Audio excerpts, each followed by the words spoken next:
지난주에 이어 오늘도 누가복음 5장의 말씀을 통해서 예수님과 베드로의 만남을 통해 일어난 놀라운 일을 나누기를 원합니다. 예수님이 베드로를 찾아오셨을 때 베드로의 모습이 어떠하였습니까? 그는 밤새도록 갈릴리 바다에서 그물 던지고 수고했지만 고기 잡지 못했습니다.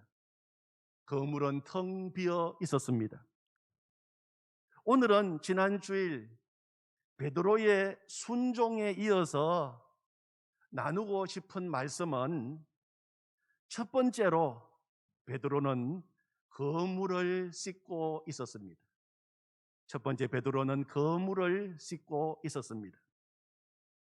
베드로는 비록 고기 잡지 못한 텅 빈 그물이었지만 그는 배를 육지에 대고 그 그물을 씻고 있었던 것입니다.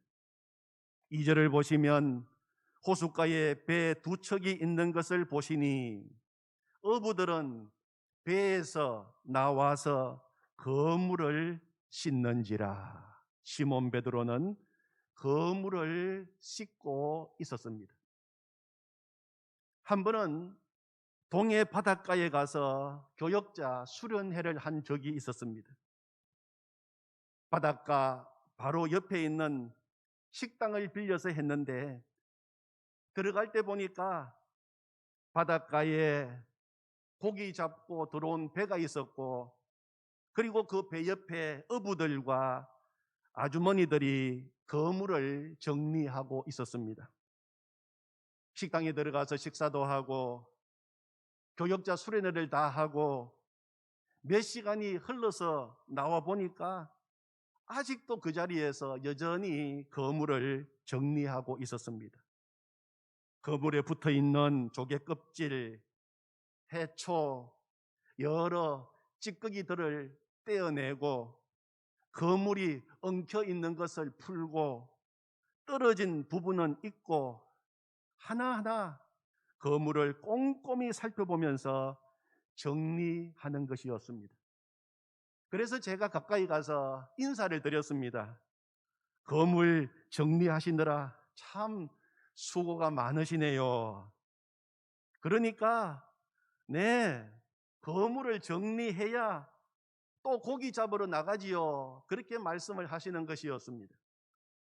그때 제가 깨달은 것이 있습니다. 그물 던져 고기 잡는 것도 중요하지만 그 못지않게 중요한 것이 그물을 정리하고 그물을 씻는 것이었습니다. 오늘 내가 그물을 던져 고기를 많이 잡았든지 못 잡았든지 그것에 상관없이 다시 그물을 씻고 정리해야 내일 또 다시 고기를 잡을 수 있다는 것입니다. 오늘 고기 많이 잡았다고 자만심으로 나태해져서 그물 씻지 않으면 내일 다시 고기 잡을 수 없습니다. 오늘 고기 못 잡았다고 낙심하여 그물 내팽개치고 그물 정리하지 않으면 기회는 다시 오지 않는다는 것입니다. 베드로는 밤새 그물 던지고 수고했지만 고기 잡지 못했습니다. 아침이 되어 그는 바닷가에 배를 대고 그물을 정리하고 있었습니다. 밤새 수고하여 피곤하고 지친 몸이요, 고기 한 마리 잡지 못해 더 힘든 아침이었지만 그가 한 일은 그물을 씻는 일이었습니다. 지난밤은 수고해도 고기 잡지 못했지만 다시 내일을 기약하며 그물을 씻고 있었던 것입니다. 그런 시몬에게 예수님께서 찾아오신 것입니다. 그리고 깊은 데로 가서 그물을 내려 고기를 잡으라 했을 때 시몬 베드로는 주님 말씀에 순종합니다. 시몬이 대답하여 이르되 선생님, 우리들이 밤이 새도록 수고하였으되 잡은 것이 없지만은 말씀에 의지하여 내가 거물을 내리리이다. 그리고 정리하고 있던 그 거물을 다시 가지고 나가서 던지게 되었을 때 엄청난 고기를 잡게 된 것입니다. 한번 생각해 보십시오. 만약에 베드로가 지난밤에 밤새도록 수고했지만 고기 한 마리 잡지 못한 텅 빈 그 그물을 보고 고기 잡지 못했다고 그물 정리도 하지 않고 내팽개치고 있었다면 다시 기회가 왔겠습니까? 비록 오늘은 고기 잡지 못해 실망스럽지만 마음을 가다듬고 그물을 씻고 있을 때 주님은 찾아오셨고 다시 고기 잡을 수 있는 기회가 주어진 것입니다. 사랑하는 성도 여러분, 혹 성도님 가운데 계속되는 이 코로나 상황 속에서 부단히도 노력하고 애쓰고 밤새 그물 던지며 수고했는데도 고기 잡지 못하고 거둔 열매가 없고 그래서 낙심하고 실망하고 계신 분이 계십니까? 그렇다면 이 시간 다시 마음을 가다듬고 그물을 씻으시기를 바랍니다. 포기하지 마시기를 바랍니다. 다시 내 인생의 그물을 재정비하고 그물 던질 준비를 하시기를 바랍니다. 포기하지 않는 자에게 다시 주님은 찾아오셔서 기회를 주시는 것입니다. 시몬 베드로는 포기하지 않았기에 기적을 체험할 수 있는 기회가 열리게 되었고, 더 나아가서 그는 우리가 아는 그 베드로 이름으로 그는 기억될 수가 있었던 것입니다. 미국의 한 고등학교 미식 축구팀 코치가 그 어린 선수들에게 포기하지 않는 도전 정신과 인내심을 심어주기 위해서 예를 많이 썼습니다. 시즌 중반에 그는 선수들을 모아놓고 말했습니다. 농구 황제 마이클 조던이 포기한 적이 있는가? 선수들은 대답했습니다. 아닙니다. 코치가 다시 큰 소리로 말했습니다. 비행기를 만든 라이트 형제가 포기했는가? 아닙니다. 그럼 발명왕 에디슨이 포기했던가? 선수들은 한 목소리로 대답했습니다. 아닙니다. 그러면 한 번만 더 묻겠다. 윌리엄 톰 버너가 포기한 적이 있는가? 선수 중에 아무도 대답하는 사람이 없었습니다. 긴 침묵 끝에 한 선수가 물었습니다. 그런데 코치님, 윌리엄 톰 버너가 누구입니까? 그러자 코치가 큰 소리로 대답했습니다. 물론 모를 것이다. 그 친구는 중간에 포기했기 때문이다 했다는 이야기가 있습니다. 포기하지 말아야 합니다. 포기하지 말아야 합니다. 고기 잡는 일만 아니라 영적인 일도 마찬가지입니다. 믿음의 세계도 어려움이 있고 핍박이 있고 때로는 장애물이 있다고 해서 포기해서는 안 됩니다. 예수님과 동행하는 친밀한 관계도 잘 안 된다고 한두 번 해보고 포기하지 않고 다시 또 도전하고 또 갈망하는 자에게 열리게 되는 것입니다. 오늘 본문 말씀 위에 나오는 누가복음 5장 17절 이하에 보면 예수님께서 한 중풍병자를 고치시는 장면이 나옵니다. 중풍병으로 침상에 누워있는 사람들이 그를 침상에 누인 채로 메고 예수님께로 왔습니다. 오랫동안 중풍병으로 움직이지도 못하고 침상에 누워있는 사람을 설득해서 데리고 오는 일도 결코 쉽지 않았을 것입니다. 또 그가 누워있는 무거운 침상을 사람들이 함께 메고 예수님이 계신 곳으로 이동하는 일도 힘들고 어려운 일이었을 것입니다. 그런데 그렇게 고생하고 수고해서 그를 침상에 누인 채로 예수님이 계신 곳으로 왔지만 예수님이 계신 그 집을 수많은 사람들이 둘러싸고 있어서 그 사람들 때문에 예수님 앞으로 이 중풍병자가 누워있는 침상을 메고 들어갈 수 있는 길이 없었습니다. 어떻게 하면 좋습니까? 지금 이 중풍병에 걸린 사람을 예수님 앞으로 데리고 가야 하는데, 그래야 이 친구가 일어날 수 있는데 예수님 앞으로 데리고 갈 수가 없는 것입니다. 그때 그 중풍병자를 데리고 왔던 사람들이 어떻게 했습니까? 아이고, 오늘 이렇게 사람들이 많네. 오늘은 예수님 만나기 어렵겠네.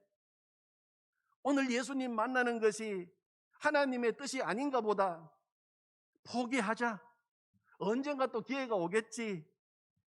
그렇게 마음을 먹고 다시 중풍병자 누워있는 침상을 메고 힘없이 집으로 돌아갔습니까? 아닙니다. 오늘 기어이 이 중풍병 걸린 친구가 예수님 만나야 한다. 오늘 안 만나면 안 된다. 포기할 수 없다. 무슨 좋은 방법이 없을까? 그래, 사람이 너무 많아. 바로는 예수님 앞으로 데리고 갈 수 없지만 저 지붕으로 올라가자. 그리고 병자가 누워있는 침상을 메고 어렵게 힘들게 지붕으로 조심스럽게 올라간 것입니다. 그리고 기와를 벗기고 그 병자를 침상에 누인 채로 예수님 앞으로 달아내린 것입니다. 포기하지 않았어요. 누가복음 5장 18절 19절의 내용입니다. 한 중풍병자를 사람들이 침상에 메고 와서 예수 앞에 들여놓고자 하였으나 무리 때문에 메고 들어갈 길을 얻지 못한지라 지붕에 올라가 기와를 벗기고 병자를 침상째 무리 가운데로 달아내리니. 우리 예수님께서 어떻게 하셨습니까? 20절에 보면 예수께서 그들의 믿음을 보시고 그렇게 말씀하십니다. 장애물이 있어도, 어려움이 있어도, 난관이 있어도 포기하지 않는 그들의 믿음을 보시고 예수님은 그 중풍병자의 병도 고쳐주시고 죄도 다 사하여 주셨습니다. 영적 세계도 포기하지 않는 믿음이 있어야 함을 우리에게 가르쳐 주시는 것입니다. 전도하는 일도 마찬가지입니다. 이번 설 명절을 맞이하여 믿지 않는 가족들을 바라보면서 가정 복음화를 위해서 애타게 기도하는 성도님들도 계실 것입니다. 전도는 결코 포기해서도 안 되고 포기할 일도 아닙니다. 전에는 안 되었는데 이번에도 안 된다가 아니라 전에는 안 되었지만 이번에는 우리 주님께서 역사하시면 얼마든지 될 수 있다는 믿음으로 복음을 전하는 기회가 되기를 원합니다. 지금까지 전도하기 위해서 전도 대상자도 정하고 찾아가서 전하고 수고하고 예도 썼지만 전도의 열매가 없다고 낙심하신 분이 계신다면 시편 126편 5절 6절 말씀을 다시 믿음으로 붙잡기를 원합니다. 눈물을 흘리며 씨를 뿌리는 자는 기쁨으로 거두리로다. 울며 씨를 뿌리러 나가는 자는 반드시 기쁨으로 그 곡식단을 가지고 돌아오리로다. 아멘. 하나님이 주신 이 약속의 말씀을 아멘으로 붙들고 다시 사랑의 눈물을 흘리며 포기하지 않고 복음의 씨를 뿌리면 때가 되면 하나님께서 반드시 곡식단을 거두게 해 주실 것을 믿습니다. 496장 찬송가 가사에 보면 새벽부터 우리 사랑함으로써 저녁까지 씨를 뿌려봅시다. 열매 차차 익어 곡식 거둘 때에 기쁨으로 단을 거두리로다. 거두리로다. 거두리로다. 기쁨으로 단을 거두리로다. 거두리로다. 거두리로다. 기쁨으로 단을 거두리로다. 비가 오는 것과 바람 부는 것을 겁내지 말고 뿌려봅시다. 일을 마쳐놓고 곡식 거둘 때에 기쁨으로 단을 거두리로다. 거두리로다. 거두리로다. 기쁨으로 단을 거두리로다. 거두리로다. 거두리로다. 기쁨으로 단을 거두리로다. 씨를 뿌릴 때에 나지 아니할까 염려하며 심히 애탈지라도 나중 예수께서 칭찬하시리니 기쁨으로 단을 거두리로다. 거두리로다. 거두리로다. 기쁨으로 단을 거두리로다. 거두리로다. 거두리로다. 기쁨으로 단을 거두리로다. 사랑하는 성도 여러분, 결코 포기하지 마십시다. 결코 포기하지 마십시다. 다시 그물 씻고 고기 잡을 준비를 하십시다. 두 번째로 오늘 예수님과 베드로의 만남 이야기는 베드로가 포기하지 않았고 또 순종하여 그물을 내렸더니 많은 고기를 잡게 되었다는 것으로 끝나지 않습니다. 더 놀라운 이야기가 이어집니다. 베드로가 예수님을 만난 후에 그리고 그 기적을 체험한 후에 그는 자신이 누구인지를 발견하게 되었어요. 자신이 누구인지를 발견하게 되었습니다. 예수님을 만남으로 그는 진짜 자신이 누구인지를 알게 되었어요. 자신이 죄인인 사실을 알게 된 것입니다. 8절을 보시면 시몬 베드로가 이를 보고 예수의 무릎 아래에 엎드려 이르되 주여 나를 떠나소서 나는 죄인이로소이다 하니. 주님의 말씀에 순종하여 그물을 내리게 되었을 때 베드로는 엄청나게 많은 물고기를 잡게 되었습니다. 그때 베드로가 이렇게 얼마든지 예수님께 제안할 수도 있었을 것입니다. 선생님, 우리 동업합시다. 우리 동업합시다. 제가 배와 그물 다 대고 고기도 제가 잡겠습니다. 선생님께서는 물고기 있는 곳, 그물 던질 위치만 가르쳐 주십시오. 선생님, 우리 동업합시다. 그렇게 요청한 것이 아니었습니다. 그는 예수님 앞에 엎드렸습니다. 그리고 주여, 나는 죄인입니다. 그렇게 고백을 하게 된 것입니다. 예수님의 말씀에 순종하여 기적을 체험한 후 그는 믿음의 눈이 열리게 되었습니다. 영적인 눈이 열리게 된 것입니다. 예수님이 누구시고 자신이 누구인 줄을 알게 된 것입니다. 그물을 던질 때만 해도 단지 앞에 계시는 분이 랍비 정도로, 그래서 선생님 하고 불렀습니다. 그러나 그 놀라운 기적을 체험한 후에 앞에 계신 분이 예수님이 주님이신 것을 알게 된 것입니다. 그래서 주님이라고 부르게 되었어요. 주여. 그리고 예수님을 주님이라고 부르는 그 순간 주님 앞에서 자신이 누구인지 자신의 실상을 보게 된 것입니다. 주여 나를 떠나소서 나는 죄인입니다. 우리가 예수님을 인격적으로 만나게 되면 내 인생 가운데 반드시 일어나게 되는 일이, 제일 먼저 또 일어나게 되는 일이 죄인인 나 자신의 모습을 보게 된다는 것입니다.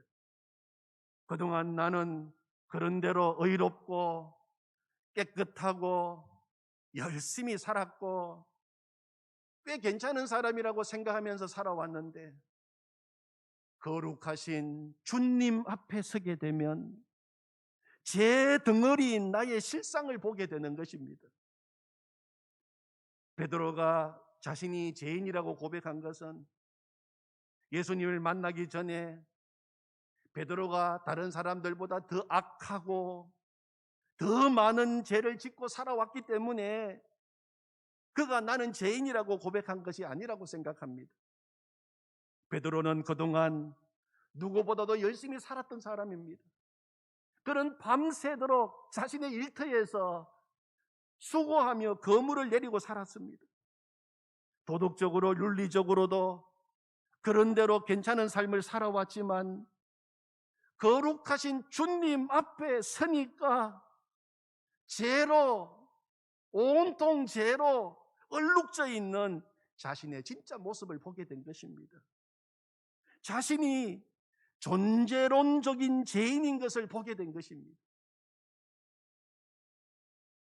사랑하는 성도 여러분, 우리가 주님의 은혜로 많은 물고기를 잡고 물질의 풍성함을 얻는 것도 하나님의 축복입니다. 그러나 그것은 축복의 전부가 아닙니다. 오히려 주님 앞에서 주님이 나의 주님이 되시고 그 주님 앞에서 나의 참 모습을 발견하는 것이 더 큰 축복입니다. 베드로가 이 축복을 누리게 된 것입니다. 우리 모두가 이 축복을 누리게 되기를 원합니다. 우리가 오랫동안 교회 다녔어도 내가 죄인인 것을 깨닫지 못했다면 아직도 진정으로 나의 주님 예수님을 만나지 못한 것입니다. 주님과 제대로 만나기만 하면 내가 죄인인 것을 분명하게 깨닫게 되기 때문입니다.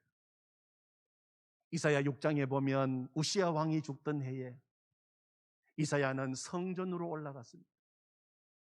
이사야는 성전에서 영광 중에 계시는 하나님을 만나게 됩니다. 그 하나님을 배움는 순간에 그는 자신의 참모습을 보게 되었어요. 그는 고백하기를 화로다 나여 망하게 되었도다.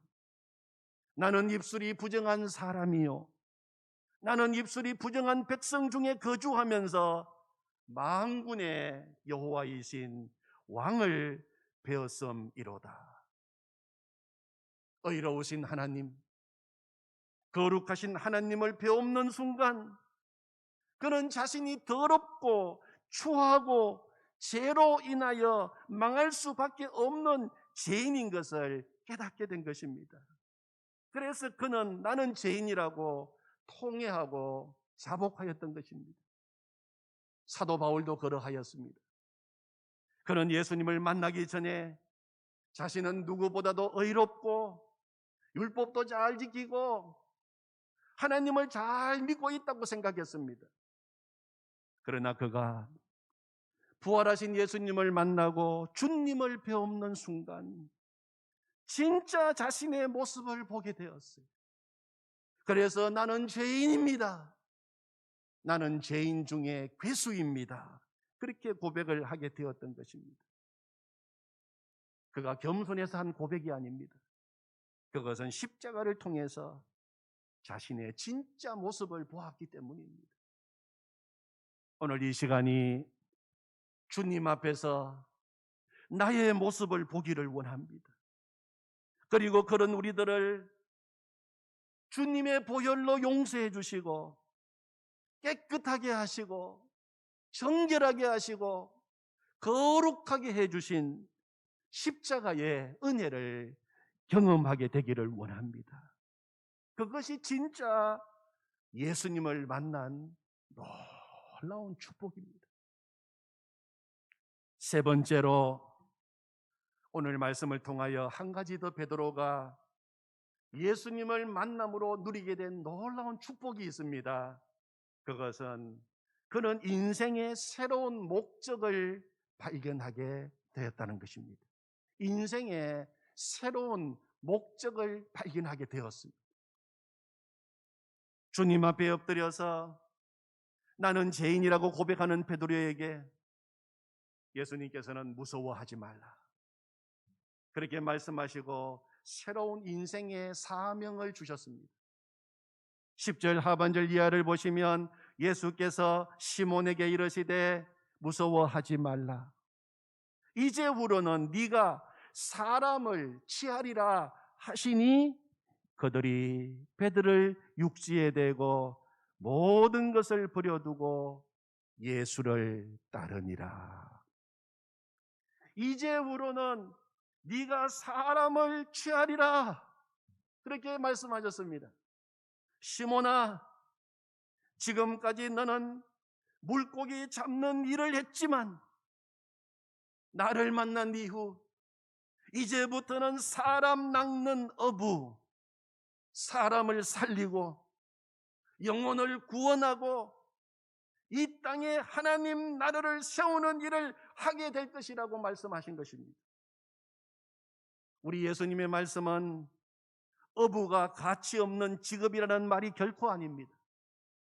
어부도 필요하고 중요한 일입니다. 그들이 있으므로 사람들이 맛있는 물고기를 먹을 수 있습니다. 그러나 고기 잡는 일도 중요하지만 그보다 더 하나님이 원하시는 일이 있다는 것입니다. 그것은 영혼 구원하는 일입니다. 생명 살리는 일입니다. 어떤 사람은 계속 고기를 잡으면서 영혼 구원하는 일을 할 수도 있고, 어떤 사람은 이제 고기 잡는 일 그만두고 영혼 구원하는 일에만 전념할 수도 있습니다. 주님께서 나에게 주신 부르심에 따라서 응답하면 되는 것입니다. 베드로는 후자를 택했어요. 배와 그물을 버려두고 이제 하나님 나라를 위하여 온전히 주님을 따라가는 길을 택했던 것입니다. 중요한 것은 어부직을 그만두는 것이 아니라 사람을 취하는 것입니다.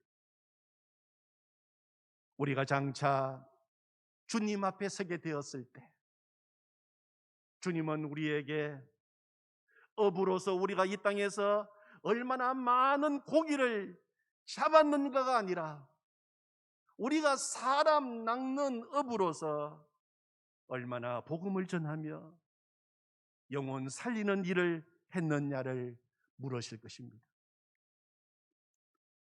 그러므로 우리는 하나님이 나를 보내시고 세워주신 그 가정과 일터에서 그리고 내 모든 삶의 자리에서 사람 낚는 어부로서 사명을 감당하기를 원합니다. 가정에서 살림을 살든 일터에 나가서 내가 어떤 일을 감당하고 있든지 내 인생의 궁극적인 목적은 사람 살리고 영혼 구원하고 이 땅에 하나님 나라를 건축하는 일임을 잊지 말아야 하겠습니다. 하나님이 나를 하필이면 왜 이 가정에, 이 가문에 나를 보내셨을까? 왜 보내셨을까요? 복음 전하라고, 사람 낚는 어부되라고, 가정 복음화, 가문 복음화를 위하여 나를 가정 선교사로 파송하셨다고 생각하십시오. 하나님께서 하필이면 나를 그 직장으로, 그 일터로, 그 자리에 지금도 있게 하신 이유가 무엇일까? 왜 그럴까요? 전도하라고, 생명 살리라고 나를 그 일터 선교사로 파송하셨다고 생각하십시오. 우리는 오늘 누가복음 5장 말씀을 통하여 은혜를 나누었습니다. 첫 번째는 포기하지 마십시오. 포기하지 마십시오. 포기하지 마십시오. 다시 그물을 씻으십시오. 두 번째로 나의 주님 예수님을 뜨겁게 만나십시오. 그리고 주님 안에서 내가 누구인지를 발견하십시오. 세 번째, 그리고 주님이 주시는 새로운 인생의 사명을 가지고 살아가시는 우리 성도님들이 다 되시기를 축원합니다. 아멘. 기도하겠습니다. 하나님 아버지 감사합니다. 오늘 누가복음 5장 말씀을 다시 나누었습니다. 주님, 포기하지 말라고 말씀해 주셔서 감사합니다.